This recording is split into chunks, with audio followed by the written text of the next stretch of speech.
मेरे खेत में आम और अमरूद का बाग था। मैं अकेला था। मेरी पत्नी का निधन हो चुका था। आम के बाग में घास काटने के लिए कुछ महिलाओं की जरूरत थी, इसलिए मैं पास के गांव में महिलाओं को देखने गया। लेकिन मुझे सिर्फ एक ही महिला मिली। वह बहुत सुंदर थी। उसकी उम्र करीब 27 से 28 साल रही होगी, लेकिन वह विधवा थी। मैं उसे अपनी गाड़ी से खेत में लाया करता था और वापस छोड़ने भी जाता था। एक दिन दोपहर को खेत में कोई नहीं था, सिर्फ मैं और वह, हम दोनों ही मौजूद थे। नमस्कार दोस्तों, मेरा नाम गणेश है। मेरी शादी कुछ साल पहले हुई थी। मेरी पत्नी का नाम सेजल था। वह बहुत सुंदर थी, लेकिन एक मामूली बीमारी के कारण उसका निधन हो गया। मुझे आज भी वह दिन याद है जब मैंने उसे पहली बार देखा था। मैं उसके घर रिश्तेदार के तौर पर गया था। मेरे साथ मेरे माता पिता और कुछ अन्य रिश्तेदार भी थे। जब वह चाय लेकर आई तब मैंने उसे पहली बार देखा। वह बहुत सुंदर लग रही थी। उसने हरे रंग की साड़ी पहनी थी, कानों में झुमके थे, माथे पर एक छोटी सी बिंदी थी, सीधी लंबी नाक, गोरा रंग, पूरी ऊंचाई और काले रेशमी बाल। वह वाकई में बहुत सुंदर थी। पहली ही नजर में मैं उससे प्रेम कर बैठा। जब वह मेरे घर आई तब मैंने उसे एक राजकुमारी की तरह संभालना शुरू किया। उसे जो कुछ भी चाहिए होता मैं ला कर देता। मैं उससे बहुत प्यार करता था, वह भी मुझसे बहुत प्यार करती थी। उसकी मैं बहुत देखभाल करता था। मैं खेत में खूब मेहनत करता था, लेकिन उसे कभी खेत में नहीं ले गया। वह हमेशा घर पर ही रहती थी। लेकिन अचानक वह बीमार पड़ गई और उसी बीमारी में उसका देहांत हो गया। हमारे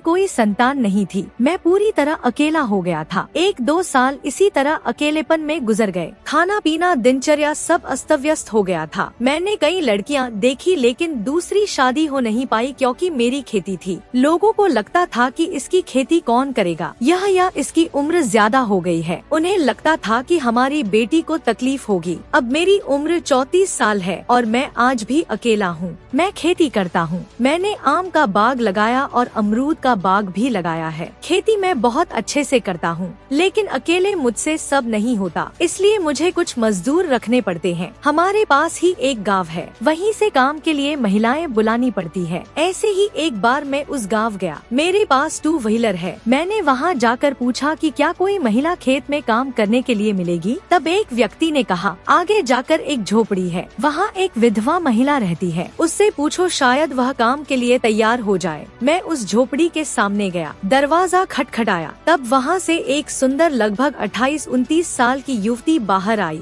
वह सच में विधवा लग रही थी, लेकिन बहुत सुंदर थी। मैंने कहा, मेरा खेत पास ही में है, खेत में काम के लिए महिला चाहिए, क्या आप आ सकेगी? उसने कहा, हाँ, मजदूरी 250 रुपए होगी। मैंने कहा, चलेगा। मैंने 1-2 और महिलाओं से भी बात की, लेकिन उन्हें आने का समय नहीं था। सिर्फ वही युवती तैयार हुई। उसने कहा, मैं अकेले नहीं आ सकती, मेरे साथ कोई और होना चाहिए, नहीं तो आपको मुझे लेकर आना पड़ेगा क्योंकि आपका खेत यहाँ से दूर है, लगभग 1.5 किमी। इसलिए अगर आप मुझे लेने आएंगी तो मैं आ जाऊंगी। एक अकेली महिला को आना जाना ठीक नहीं लगा। मैंने कहा, मैं आपको लेने और छोड़ने आऊंगा। वह तैयार हो गई। अगले दिन सुबह 9:30 बजे मैं उस महिला को लेने गया। काम पर जाने का समय तय था।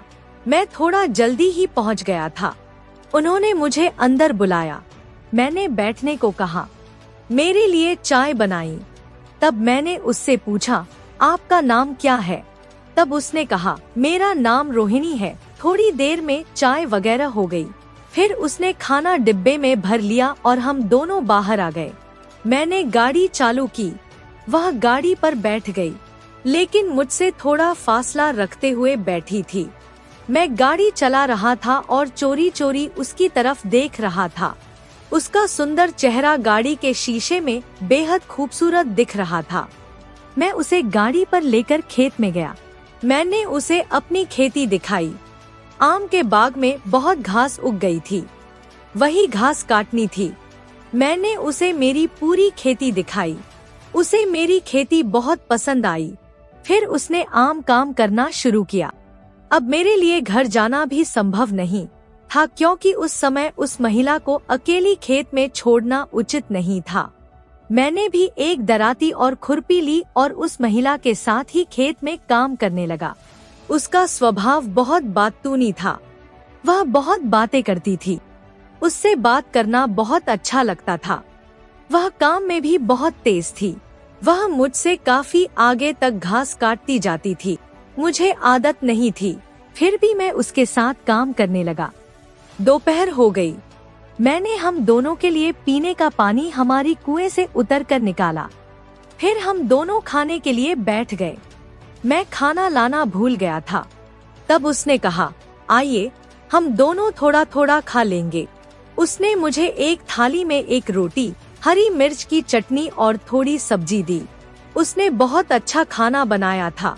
खेत में खाना कुछ ज्यादा ही लगता था और मेहनत करने के बाद भूख भी ज्यादा लगती है। इतने में मेरा पेट नहीं भरा। मुझे अभी भी भूख लगी थी पर डिब्बा लाना भूल गया था, इसलिए वह संभव नहीं हो पाया। धीरे धीरे एक दिन बीत गए। लगभग आधा खेत साफ हो चुका था। धीरे धीरे हमारी अच्छी पहचान हो गई। उसने मुझसे पूछा, आपके घर में कौन कौन है? मैंने कहा, मेरी कुछ साल पहले शादी हुई मेरी पत्नी का निधन हो गया। अब मैं अकेला रहता हूँ। यह मेरी खेती है। यह सारी मैं अकेला ही करता हूँ। बहुत लड़कियाँ देखी पर कोई लड़की मुझे नहीं मिली। ऐसी ही बात करते करते मैंने भी उसके बारे में पूछा। वह बोली, मेरी भी आपकी तरह शादी हुई थी। मेरे पति का भी ऐसा ही निधन हुआ। वह कहाँ गया कुछ पता नहीं चला। अब शादी को 89 साल हो गए हैं, लेकिन वह कभी लौटा ही नहीं। कोई कहता है उसका एक्सीडेंट हुआ और वह मर गया।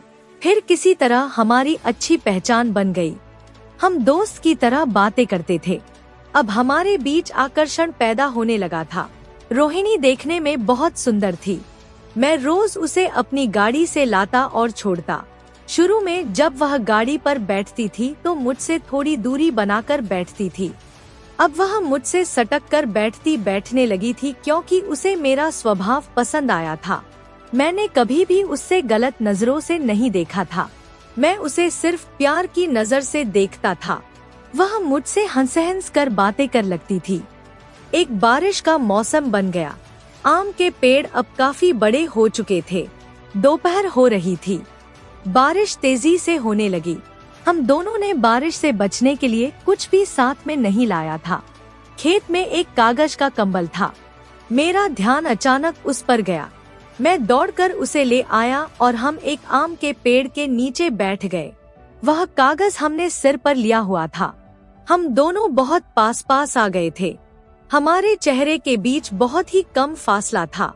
वह मेरी आंखों में देख रही थी और मैं उसकी आंखों में देख रहा था। अब मुझे बारिश का कोई होश नहीं था। धीरे धीरे हमारे ओठ एक दूसरे के होठों के करीब आ गए और हमने एक दूसरे के होठों को चूम लिया। मुझे बहुत खुशी हो रही थी। उस बारिश में उसने मुझे गले लगाया और हम दोनों एक दूसरे को चूमने लगे। बारिश अचानक बंद हो गई और हम होश में आ गए। रोहिणी शर्मा गई। फिर वह वापस खेत में जाकर काम करने लगी। अब मैं उसके प्यार में पागल हो गया था। मुझे हर समय रोहिणी ही दिखती थी। शाम को मैं घर गया लेकिन उस रात मुझे नींद नहीं आई। मैं बिस्तर पर इधर से उधर करवटें बदलता रहा। मैं रोहिणी का सपना देख रहा था। रोहिणी मेरी आंखों के सामने से हट ही नहीं रही थी। वह बहुत सुंदर लग रही थी। मुझे बार बार ऐसा लग रहा था कि वह मेरे सामने ही खड़ी है। मुझे उसका आभास हो रहा था। अगले दिन मैं रोहिणी को लेने गया। रोहिणी ने आज बहुत सुंदर साड़ी पहनी थी। उसने अपने बाल खुले छोड़े थे। माथे पर टिकली लगाई थी जिससे उसका चेहरा और भी निखर कर आ रहा था। गांव से गाड़ी थोड़ी दूर निकली। अब आसपास कोई नहीं था। रोहिणी मुझसे सटक कर बैठी थी। रोहिणी ने मुझे अचानक गले लगा लिया और मेरे कंधे पर सिर रख दिया। मुझे बहुत अच्छा लगा। हम दोनों खेत में पहुँचे। रोहिणी नीचे उतरी। वह मेरी ओर देख रही थी। वह मेरी तरफ तीखी नजरों से देखते हुए खेत में चली गई और घास काटने लगी। शायद रोहिणी को भी मैं पसंद आने लगा था, इसलिए वह एक कदम आगे बढ़ चुकी थी। उस दिन बहुत तेज धूप थी। गर्मी ज्यादा महसूस हो रही थी। हमने 12 बजे ही काम बंद कर दिया और एक आम के पेड़ के नीचे जाकर बैठ गए। रोहिणी ने मुझसे पानी मांगा। मैंने उसे एक तांबे के बर्तन में पानी दिया। वह पानी पी रही थी। उसके गोरे गले से नीचे जाते हुए पानी की धार मुझे साफ दिखाई दे रही थी। वह इतनी गोरी और उजली थी। उसकी नाजुक काया मुझे उसकी ओर आकर्षित कर रही थी। मैं रोहिणी को एकटक देख रहा था। रोहिणी ने मुझसे पूछा, क्या देख रहे हो? मैंने कहा, तेरा सौंदर्य देख रहा हूँ। तू कितनी सुंदर लगती है, तुझे दूसरी शादी कर लेनी चाहिए थी। वह बोली, मुझे कोई अच्छा लड़का नहीं मिला और काम की वजह से समय ही नहीं मिला। मैं गरीब हूँ, कौन मेरी ओर ध्यान देगा। मैंने कहा, मुझे तू सच में पसंद है, मुझे तुझसे प्यार हो गया है। रोहिणी की आंखों में तुरंत आंसू आ गए। तब वह उठकर मेरे पास आकर बैठ गई। उसने अपना सिर मेरी गोद में रख दिया और मेरी तरफ देखने लगी। मैं उसकी आंखों में देखता रहा। उसका हाथ पकड़ा और हम दोनों एक दूसरे को चूमने लगे और एक दूसरे से प्रेम करने लगे। हम दोनों को बहुत खुशी मिल रही थी। रोहिणी मुझसे बात कर रही थी। वह मुझसे कह रही थी, आप भी बहुत अच्छे हैं, मुझे भी आपसे प्यार हो गया है, आइए हम शादी कर ले। मैं भी रोहिणी से शादी करने को तैयार हो गया। अब रोहिणी रोज ही काम पर आने लगी थी।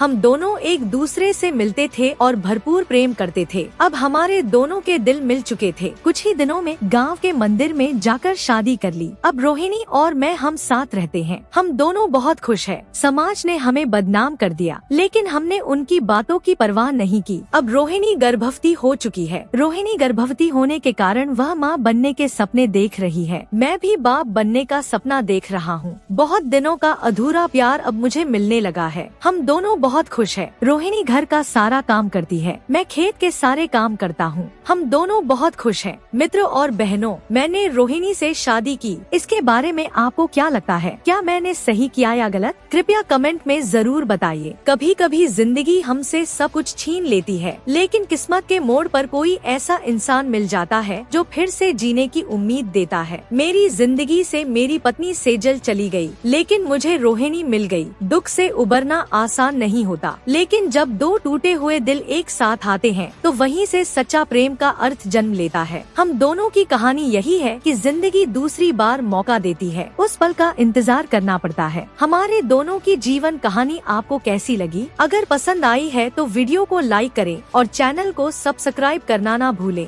धन्यवाद।